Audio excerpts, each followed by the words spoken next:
How's it going out there in the interwebs world?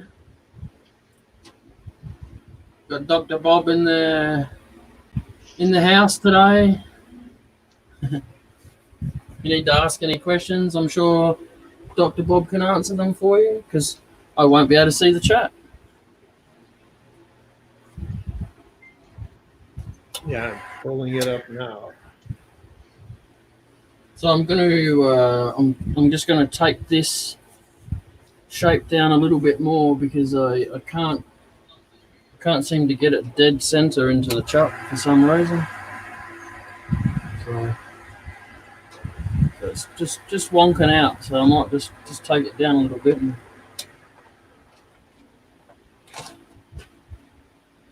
I kept some of the shavings from the vine yesterday because that's a darker wood. So I kept that. So if I have any holes or anything I need to fill in this nice light wood, and I can fill it with some dark shavings. Yes.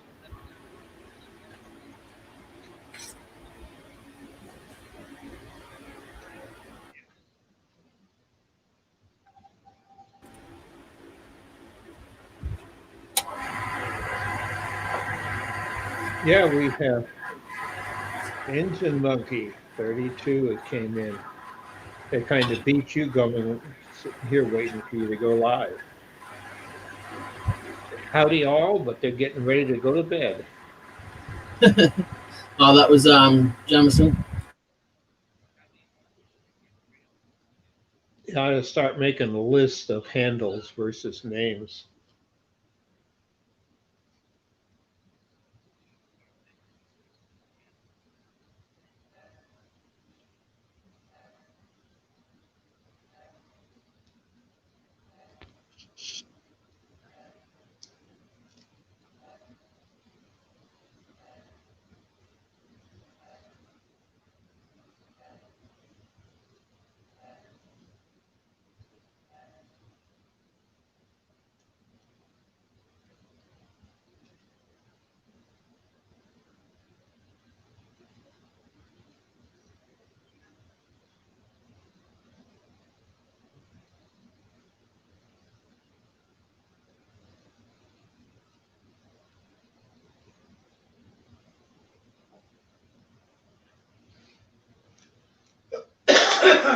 Now, we're continuing where he left off yesterday.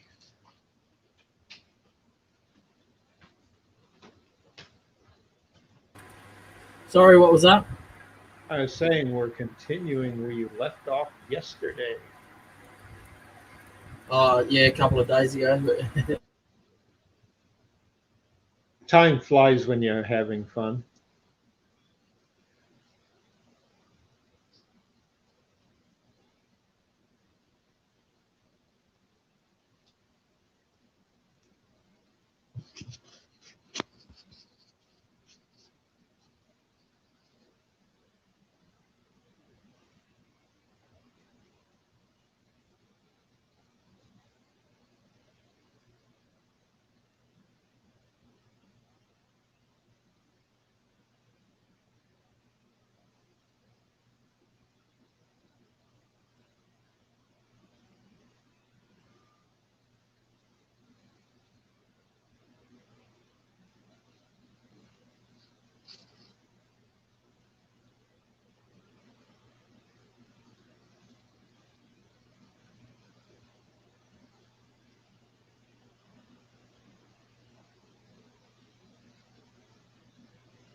Really?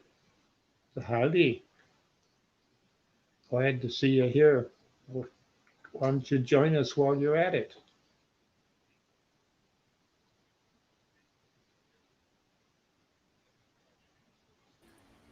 How you going, Chris?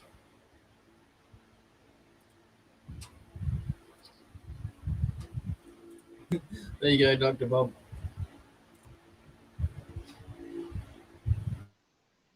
Just send them a link. Oh, there you can get it.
I think I need to make myself something.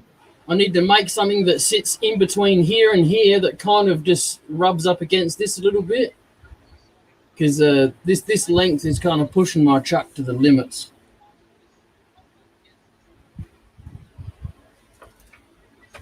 Ah,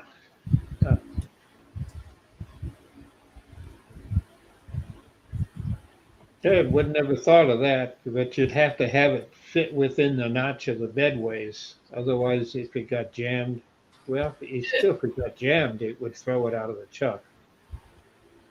Yeah, I thought maybe if I could get like a I don't know. The only thing I can think about, like the car jacks that you jack up like that. If I could get something like that really small to put here and mount there with like a roller skate wheel or something on it, so just ever so slightly just touched it. It doesn't have to put any pressure on it. It just has to kind of take a bit of the flop. Yeah, you need to. I can't have the whole big round thing going here. That just wouldn't work in my workshop. Yeah, steady rest. You gotta need something. Yeah.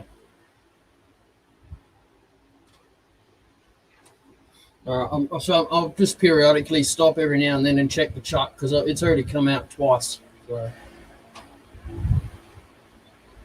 And that's just pure vibration from me turning, really. Yeah, and the thing is, it's got to be on all the sides. Otherwise, you're still going to knock it out.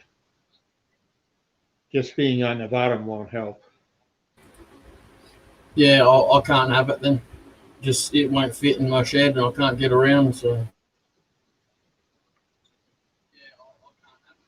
Well, you don't need something like I've got with the big circle. There are other units out there that you can make that are smaller.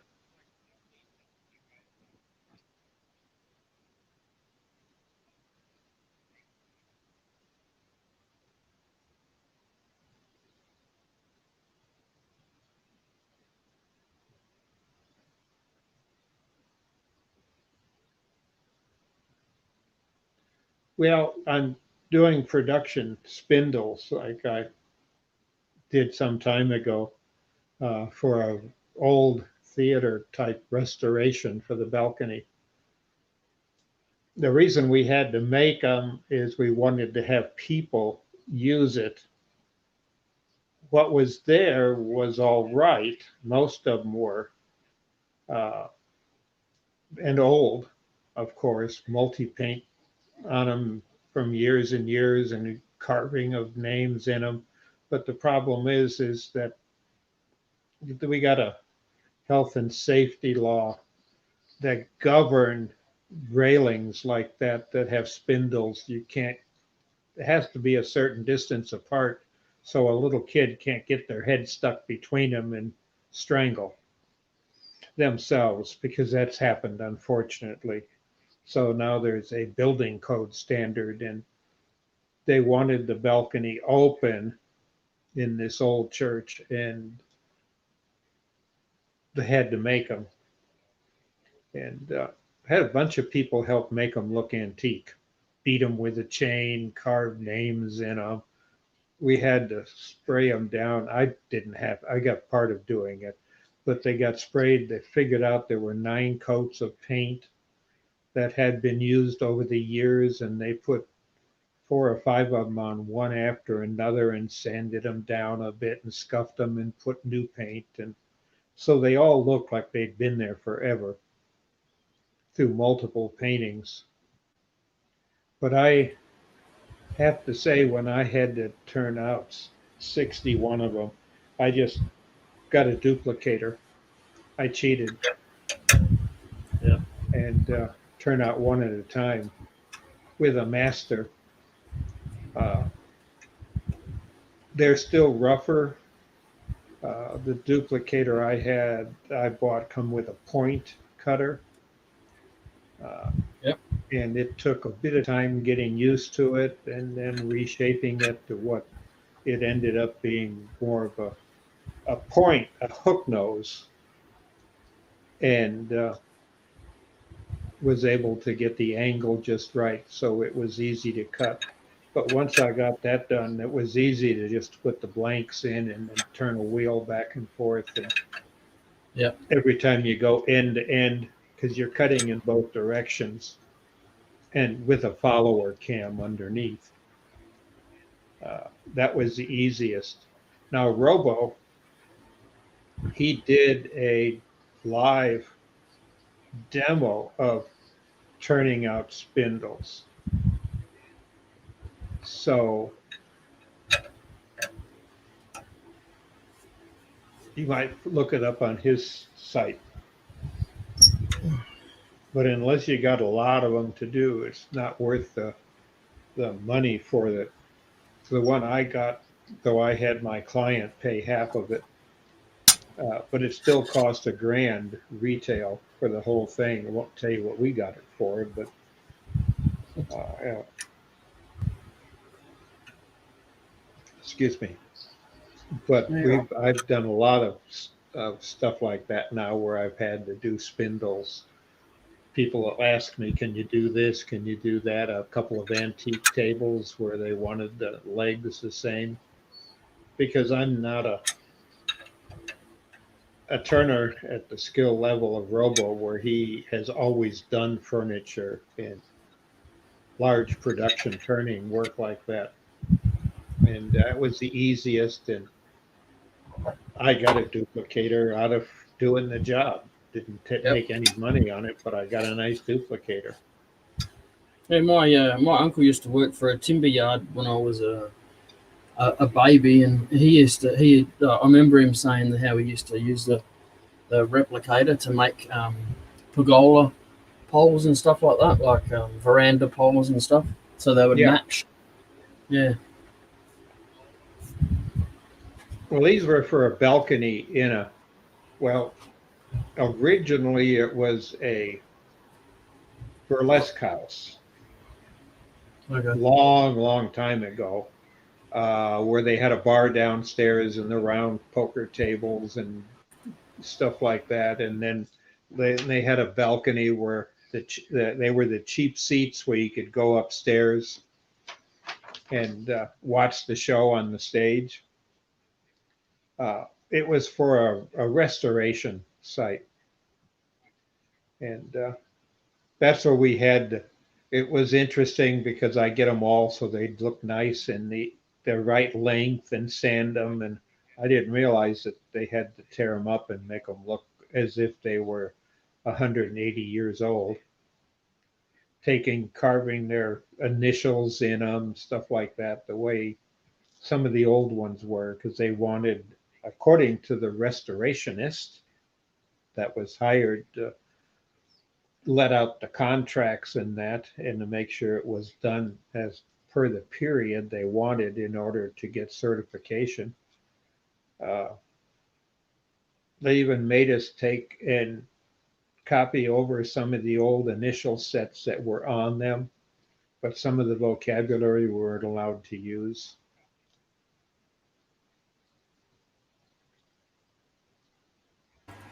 Yeah, it sounds like it would have taken a long time to do. That's for sure. Did it look nice at the end?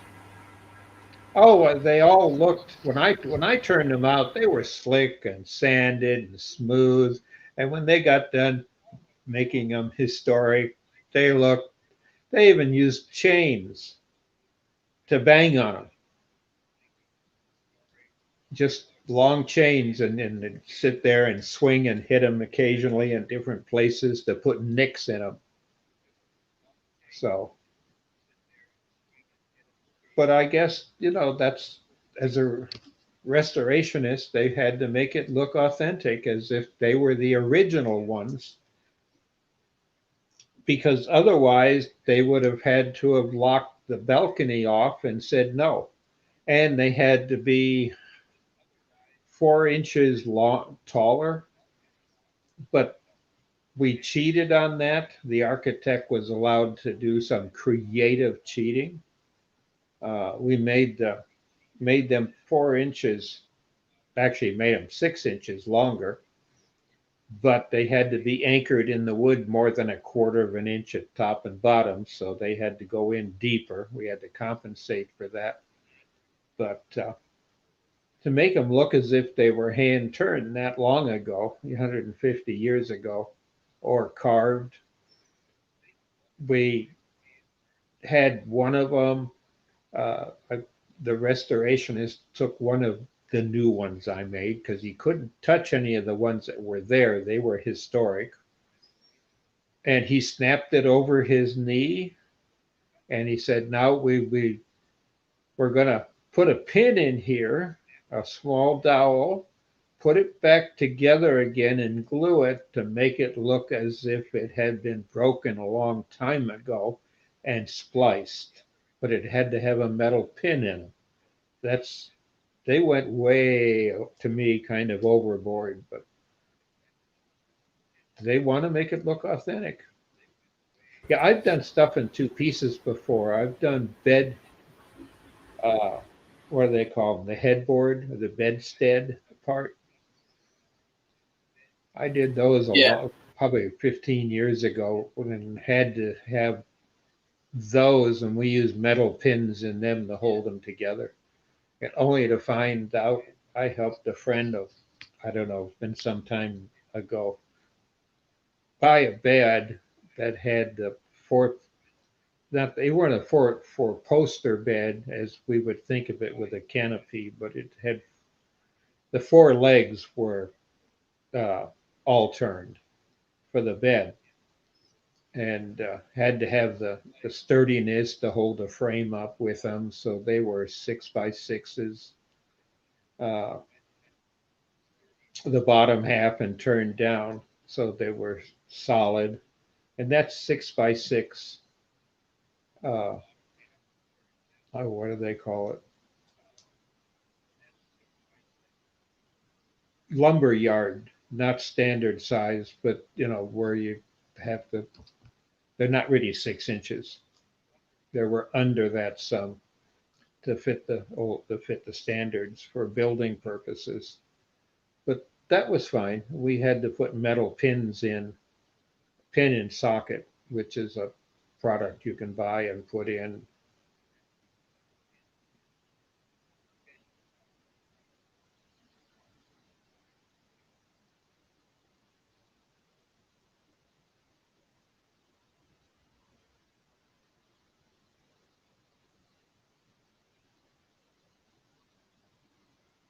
Yeah, I don't know of a steady rest that would fit a commercial steady rest for the swing on the lathe.